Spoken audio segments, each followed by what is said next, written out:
Hey there, welcome back. We're diving into something today, something that seems to get a lot of people riled up. Oh, It's how we experience books. You know, that whole physical books versus e-readers versus audiobooks oh thing. yeah, that debate can get intense. It's funny how passionate people get about their preferred way to read. It really is like there's some personal philosophy about the right way to read. Like, if you enjoy listening to a book instead of staring at the page, you're somehow less of a reader. Exactly.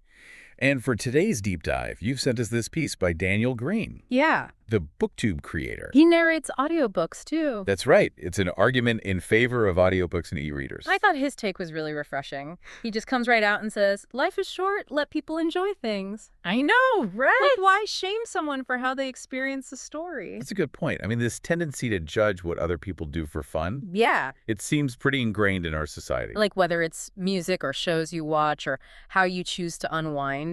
Yeah, all that gatekeeping could actually do harm. Absolutely. Like, you're creating barriers, especially if someone's new to reading. Right. It's almost like saying you're only welcome if you consume books this one very specific way. And that can be so damaging, especially when we think about literacy and access to literature. Okay, so Green, Yeah. he's a big proponent of audiobooks. He really digs into how a good narrator can enhance the whole reading experience. Oh, yeah. He brought up the Wheel of Time series, Okay. narrated by Kate Reading and Michael Kramer. Have you listened to those? I have. Yeah. And I think he's spot on.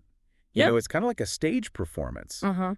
Like a really good actor can take a script and bring it to life in a way that you just wouldn't get from reading the words. Yeah, they embody the characters. Right. Green talked about listening to Michael C. Hall narrate Pet Sematary. Oh, wow. And how Hall just nailed that creepy, unsettling atmosphere. It makes you realize that a good audiobook isn't just someone reading words in a monotone. Right. It's an art form in itself. You need a deep understanding of pacing and characterization. And vocal nuances. Exactly. And this segues into another point that Green makes about audiobooks, Oh. accessibility. Oh, right. He's very open about his experience with dyslexia I remember that. and how audiobooks were really essential to his own reading journey. This is such a crucial point, and it often gets overlooked in these debates. Yeah. Audiobooks can be a lifeline for people who face challenges with traditional reading, Yeah. whether it's learning differences or visual impairments. Or any other factor. It gives them a way to engage with literature that might otherwise just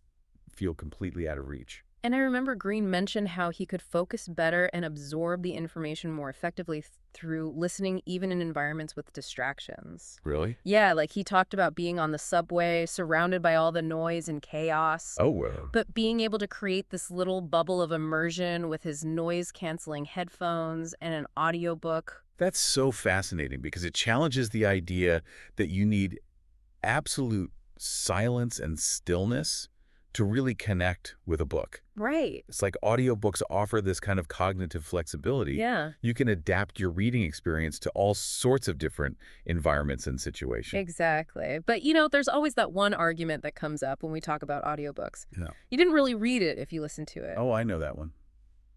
What do you think about that, John? Yeah.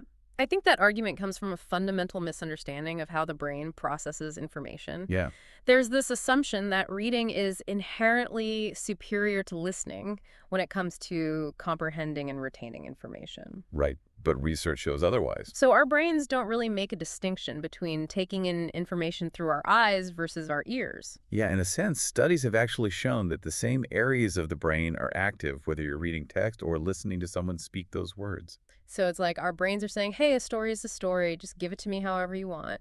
Exactly.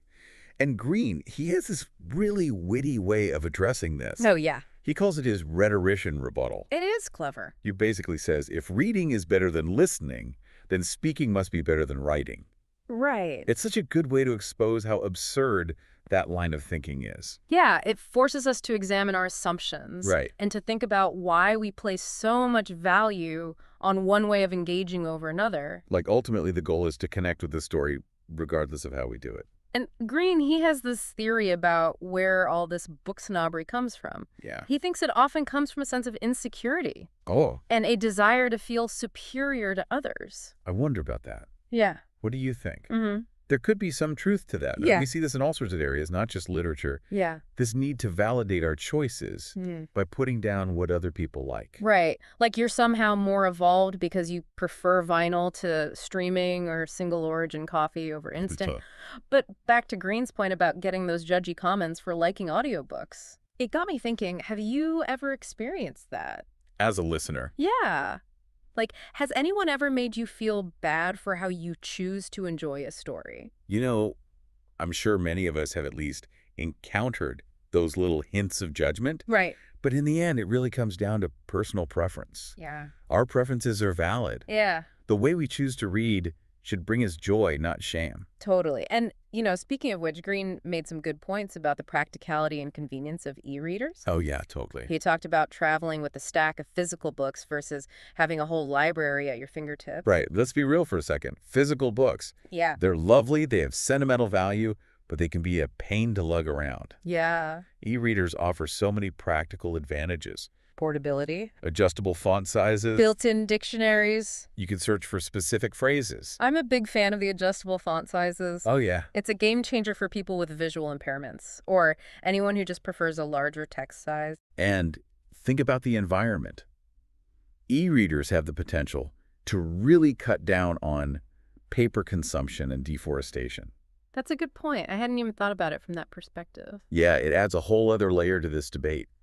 It's not just about what we like personally, but also the broader implications of our choices. Yeah. I think that's often where the conversation goes off the rails with these us versus them debates. Right. We get so hung up on the differences instead of focusing on the common ground. Which is a love of stories. Exactly. And a desire to connect with literature in meaningful ways. Right. So true. But going back to Green's point about audiobooks and that enhanced experience, he talks about how listening to a skilled narrator can be like having a personal storyteller bringing those words to life. Yeah. Makes me wonder, is there something to that scientifically? Like, do we engage with stories differently when we listen to them versus when we read them? Yeah. That's a fascinating question. And there's actually quite a bit of research being done on this. Really? Oh, yeah.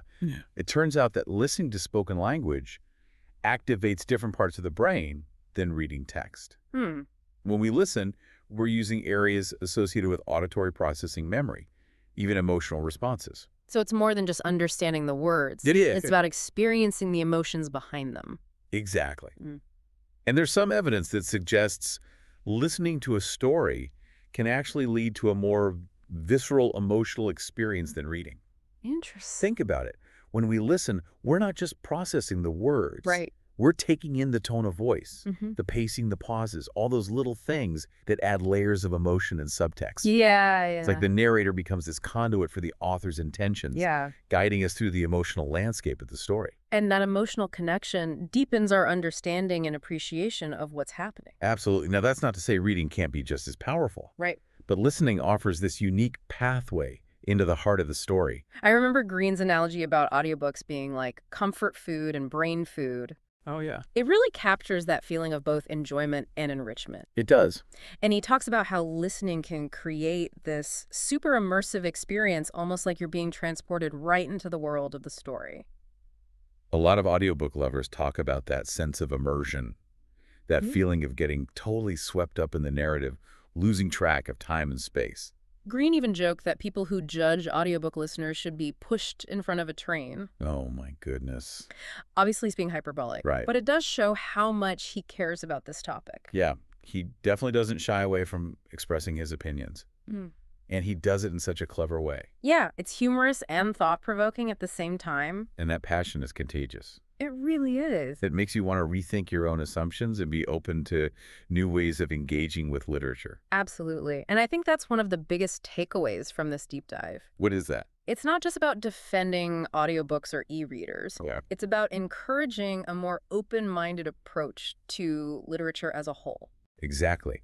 We need to celebrate all the different ways people connect with stories and recognize that there's no single right way to enjoy them. Yeah. It's about getting rid of those artificial barriers and creating a more welcoming and accessible literary landscape. And it's interesting how Green observes this book snobbery as especially common in the fantasy genre. That is interesting. What do you think it is about fantasy fandom that makes people so quick to gatekeep?